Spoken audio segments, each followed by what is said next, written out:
ఆస్తి పన్ను చెల్లింపుపై 5% రాయితీని నల్గొండ నగర ప్రజలు సద్వినియోగం చేసుకోవాలని కమిషనర్ శరత్చంద్ర కోరారు. 5% రాయితీకి కేవలం 6 రోజులు మాత్రమే ఉందన్నారు.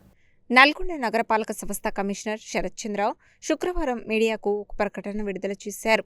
నల్గొండలో మున్సిపల్ కార్పొరేషన్ పరిధిలో ప్రస్తుత ఆర్థిక సంవత్సరానికి సంబంధించి ఆస్తి పన్ను చెల్లించిన వారికి 5% రాయితీ కల్పిస్తున్నామని, ఈ అవకాశాన్ని ప్రజలందరూ సద్వినియోగం చేసుకోవాలని కోరారు.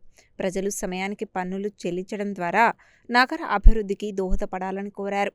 పారిశుద్ధ్య నిర్వహణ, తాగునీటి సరఫరా, రహదారుల అభివృద్ధి, వీధి దీపాల నిర్వహణ, వర్షపు నీటి కాలువల శుద్ధి, పర్యావరణ పరిరక్షణ వంటి ప్రాథమిక సేవలను మరింత సమర్థవంతంగా అమలు చేయడానికి పన్నుల వసూలు కీలకమని తెలిపారు. అందుకే నగర ప్రజలందరూ ఆస్తి పన్నుతో పాటు నీటి పన్ను, ట్రేడ్ లైసెన్స్ ఫీజులు కూడా సకాలంలో చెల్లించాలని కోరారు.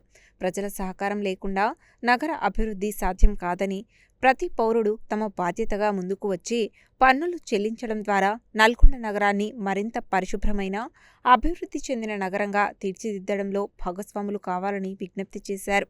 ఆస్తి పన్ను చెల్లించడానికి కేవలం 6 రోజులు మాత్రమే ఉన్నందున ప్రభుత్వం అందిస్తున్న 5% రాయితీని ప్రజలు సద్వినియోగం చేసుకోవాలని విజ్ఞప్తి చేశారు.